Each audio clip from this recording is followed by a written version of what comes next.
This fight is being called the trilogy that nobody asked for, Dustin Poirier versus Max Holloway. And in this video I'm going to be previewing this fight, seeing which way I think it's going to go, and asking the question whether or not the BMF title is necessary. We're going to get into all of that today. Yes guys, and welcome back to Alex on MMA. Hope you're all doing well. I realise that I've not actually spoken about this fight yet on my channel, and it was a huge announcement, one of the biggest fights of the year, especially in terms of name value.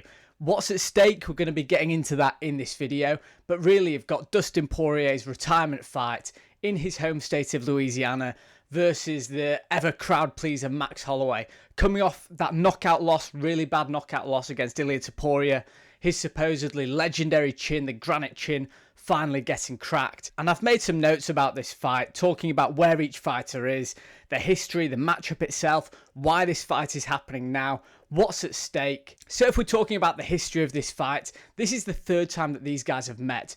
Dustin Poirier is currently 2-0 against Max Holloway. And their first fight was actually Max Holloway's debut in the UFC. So there's a nice narrative, a nice storyline there, that Poirier-Holloway was Max Holloway's first fight, and Poirier-Holloway is Dustin Poirier's final fight in the UFC. I always like when stories tie each other nicely together. Now, one thing that's really interesting is that both of these fighters are very different from the last time they fought, and obviously even more different from the first time, which was over 13 years ago, which is absolutely crazy.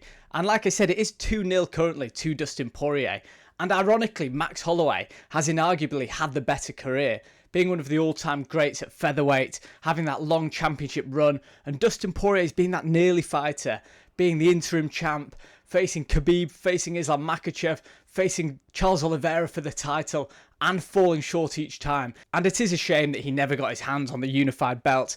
But look, these things happen, these careers have to happen to have dominant champs like Khabib, like Islam Makhachev. But when we look back at Dustin Poirier and Max Holloway's first two fights, the first one it seemed as though Poirier just had that edge in terms of experience, which was understandable being it was Max Holloway's first fight in the UFC.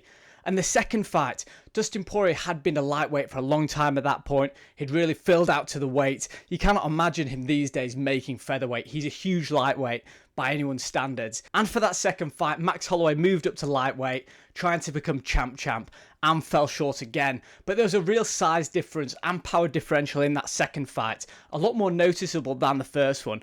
And that was obviously because Poirier had spent more time at that weight class, his power carried up, and he really took the time to make that weight. You saw the difference when Max Holloway gave himself real time to challenge at lightweight again when he faced Justin Gaethje. He looked like a completely different animal. He was able to take some big shots off Justin Gaethje. Yes, he had that flash knockdown, but other than that, he was in the driver's seat. Absolutely dominant performance, historic performance at UFC 300. And for this fight, we don't know how much notice Max Holloway had that he'd be fighting Dustin Poirier, but it was generally understood that he'd be going back up to lightweight when he got knocked out by Ilia Topuria in his most recent fight.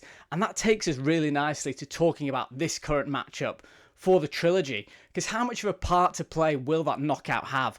Ilia Topuria was able to crack Max Holloway's chin. It was something that not many of us saw happening. I had an inkling, I'm completely lying to you. I thought Max Holloway would be able to withstand the punishment. I think I did have Ilia Topuria winning by mixing up his wrestling and his sharp attacks. I thought he was going to win a decision against Max Holloway, but I didn't see Holloway's chin getting cracked like that, and it looked really bad for him.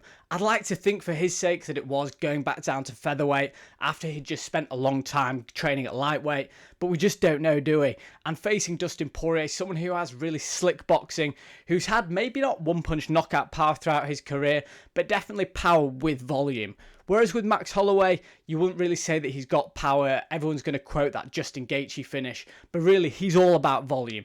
Devastate you with the volume, and if one catches you cold when you don't see it coming, like what happened with Justin Gaethje at the end of their fight, it was really an accumulation of the damage that got him out of there. But really, in terms of the power differential, you have to lean towards Dustin Poirier.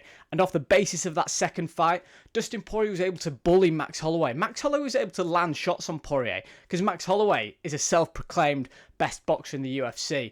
But when you saw Poirier's shots landing compared to Max Holloway's, the impact they had was just worlds apart. And I can definitely see the first couple of rounds of this trilogy fight heading in a similar direction. I don't think we need to consider the takedowns and the wrestling when considering this third fight, especially because it is a retirement fight for Dustin Poirier. He wants to go out winning that BMF title with his boxing, I've no doubt about that. And Max Holloway will want to get one back. He beat Justin Gaethje on the feet. He'll want to do the same to Dustin Poirier. So I think that both guys are going to be there to put on a show from the fans. You're not going to see any quit between the two guys. And believe me, if this gets into the 5th round, those final 10 seconds, Holloway is going to point to the ground, call Dustin Poirier on, and they're just going to be absolutely swinging. It's going to be an incredible fight. And even though Dustin Poirier is the older fighter and Max Holloway has legendary cardio, he can just fight for days, I think Dustin Poirier's conditioning is very underrated as well. In all the wars that he's been in, that Dan Hooker fight, he was still swinging to the very end of the fight. His cardio might not be on Max Holloway's level, but I can't really see him fading too much in this fight. But either way, you can just guarantee that this fight's going to be an absolute war. And do stick around to the end of the video, because I'm going to be giving my first early prediction. It might change as we get closer to the fight date, but my first thoughts on how this fight's going to go. And I guess this takes us nicely to asking why now? Why is this fight happening now? And does it make sense at all? Personally, I think it does make perfect sense. It's being labelled as the trilogy that nobody really wanted to see. But I think we do just need to move on the division a bit, let the younger contenders fight each other. Both Dustin Poirier and Max Holloway aren't really in the direct title picture right now. You've got the next generation coming through, Arman Tsarukyan, Ilia Topuria, newer lightweight. You've got Paddy the Baddy coming off a massive win.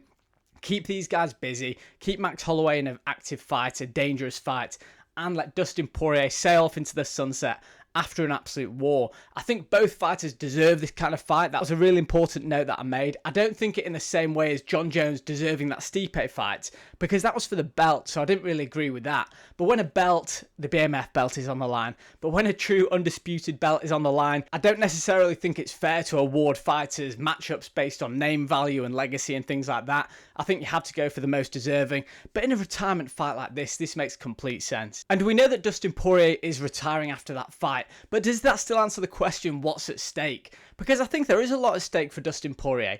If he loses this fight, he's giving one back to Max Holloway, who he's already 2-0 up against. And Dustin Poirier did say that he texted the UFC saying he was willing to fight anyone at the top of the lightweight division, be it Ilia Topuria or anyone else. And that's just the pattern throughout Dustin Poirier's career. He's game, never ducked a challenge, and I expect that when he got the text saying Max Holloway, he didn't even think that he was 2-0 up about it and how it might affect his legacy. He just wanted to put on one more absolute barn burner for the fans. He deserves his victory lap. He deserves all the adulation he's going to be getting in Louisiana. So what's at stake for Dustin Poirier? More legacy, another great war, and I think that's about it. And of course, the coveted BMF belt. I'm joking, of course. I hope Dean Thomas is right, and this is the belt's retirement fight, as well as Poirier's. When you look at what's at stake for Max Holloway, there is quite a lot on the line. Coming off that knockout loss in the featherweight title fight against Ilia Topuria, he wants to go back up to lightweight, reinvent himself once again. Max Holloway's is a bit of a career of reinventing himself. He did it after losing to Conor McGregor, losing to Dustin Poirier, reinvented himself, went on that title run, beating Jose Aldo twice in emphatic style, and he was dominating the featherweight division for a long time until he ran into Alexander Volkanovski. And after those first two losses, he reinvented himself, came back with a couple of fantastic wins, and then lost to Volkanovski again. Having rebuilt himself again, fighting Justin Gaethje at lightweight, putting on one of the best performances we've ever seen in UFC history, going back down to featherweight, losing, and now we find Max Holloway here. And if you're ever going to doubt a fighter, don't let it be Max Holloway. If you think that his chin is shot, he's probably going to prove you wrong. If you think he's going to get overpowered by Dustin Poirier, you're probably going to get proved wrong again. That's why this fight is so exciting. There's so many different elements to consider. Max Holloway's chin is definitely going to get questioned going into it. Dustin Poirier's age is going to get questioned going into it. There's so many different things to consider, but one thing you know is that they're going to want to put on a show. Simple as that. And look, not long ago, Dustin Poirier was fighting Islam Makhachev for a title shot. So if Max Holloway beats Dustin Poirier, he's arguably right back up there with the top contenders. I don't think this will guarantee him a title shot. I think there are a couple names in the queue ahead of him. Charles Oliveira, Arman Tsarukyan. But who's to say that Max Holloway doesn't beat Dustin Poirier and then gets matched up with either Oliveira or Tsarukyan for that title eliminator? This could really happen, and I think it might. Anyway, before we end this video, I'm going to give my early prediction. And unfortunately for Dustin Poirier, I've been gassing him up this whole video because I'm such a big fan of his. I think Max Holloway is going to take this one. I just see him, like I said before, about this guy who just constantly reinvents himself, constantly develops, constantly surprises the fans with whatever he's going to do next. Remember, after the Volkanovski losses, when he faced Calvin Kattar, people thought, oh, I'm not sure about this matchup. And then he put on one of the performances of a lifetime. I see Max Holloway taking this. I don't think he'll get Dustin Poirier out of there, but I think it'll be a convincing maybe 49-46 decision. That's where I'm leaning right now. Like I said, all of this could change. Let me know what you guys think. I can't wait for this fight. I'm glad that I've finally done a video on it following the announcement. I'll see you guys later.